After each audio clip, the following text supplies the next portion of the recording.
Bună seara, mă numesc Florin Fildan, sunt cetățean român stabilit în Spania, unde lucrez ca și șofer profesionist. Printr-o prietenă româncă am cunoscut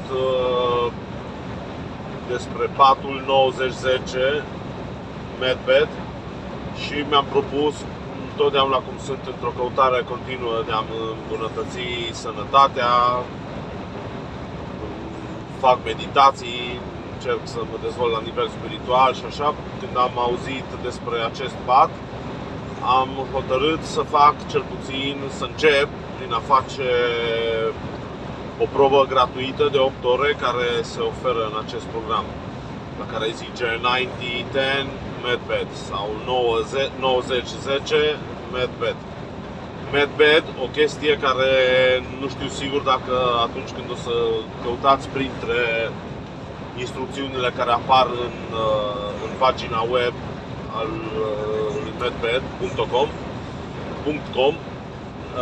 Medbed vine de la pat de meditație și nu pat medical. Deci nu se urmărește ca să se vindece, deci nu scopul direct, scopul primar, scopul principal al patului nu este vindecare, ci a te ajunge la esența noastră, la câmpul cuantic și de acolo, eventual, dacă apare o îmbunătățire, o însănătoșire, este ca și un rezultat indirect, ca să zicem așa. Deci Medbed vine de la pat de meditație. Și am să vă povestesc în 2 sau 3 cuvinte experiența care am avut-o cu patul. În data de 2 noaptea, seara, înainte de culcare, mi-am activat patul. Este nevoie de un timp de 8 ore, în care, dacă se accesează proba gratuită de 8 ore, este nevoie de 8 ore,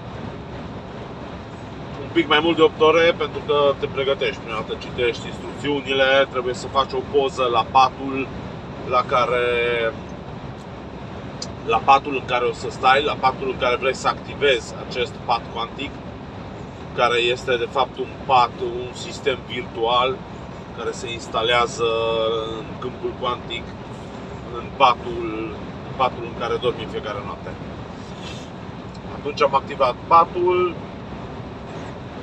am urcat prima dată poza, am activat patul cu o comandă vocală. Patul se activează cu o comandă vocală și îi dai un ordin vocal, o comandă vocală, ca să înceapă scanarea. Și după acest moment, după ce ai dat ordinul să facă scanarea, te relaxezi cât mai mult posibil. Este interesant, recomandă ca să poți să fii conștient măcar o parte din timpul în care probezi acest pat.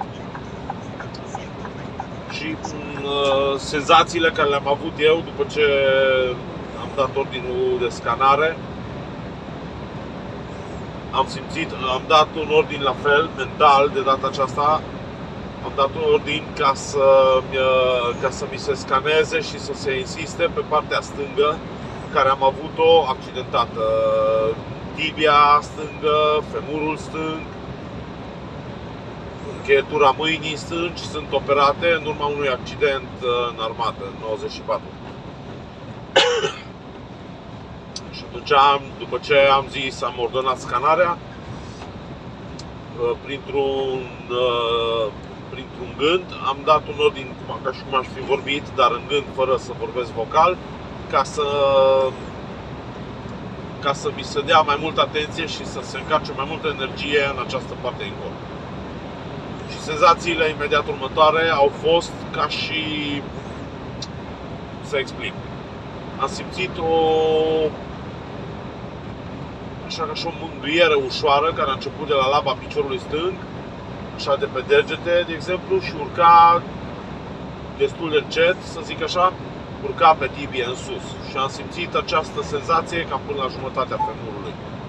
Și apoi am simțit pe mâna stângă la fel. Am simțit așa, deci ca și o mângâiere și în același timp o încălzire suavă, foarte, foarte puțin, o senzație de căldură. Atât în piciorul stâng, cât și în brațul stâng. Tot brațul. Am simțit niște mișcări interesante în cap, înăuntru în cap, așa ca și niște pocnituri mici. Așa, nu știu cum să zic, ca și niște clicuri. A fost o senzație interesantă. Și după un anumit timp am adormit și dimineața când m-am trezit cu o senzație de corp mai ușor. Aveam cumva ca și corpul mai ușor. Și acestea sunt senzațiile, nu am simțit altceva, nu am experimentat nimic mai mult perceptibil. Nimic mai mult mă refer ceea ce am putut să percep cu simțurile fizice. Ce s-a fi întâmplat la nivel energetic și în câmpul de energie a corpului meu, a ființei mele, n-aș putea să spun, cel puțin nu încă. Dar la nivel fizic, perceptibil, ce am perceput cu simțurile fizice, a fost acest lucru, această mângâiere pe picior și pe brațul stâng, pe piciorul stâng și pe brațul stâng, și cu o senzație de căldură, așa, suavă, nu cald, ci o senzație ușoară de căldură.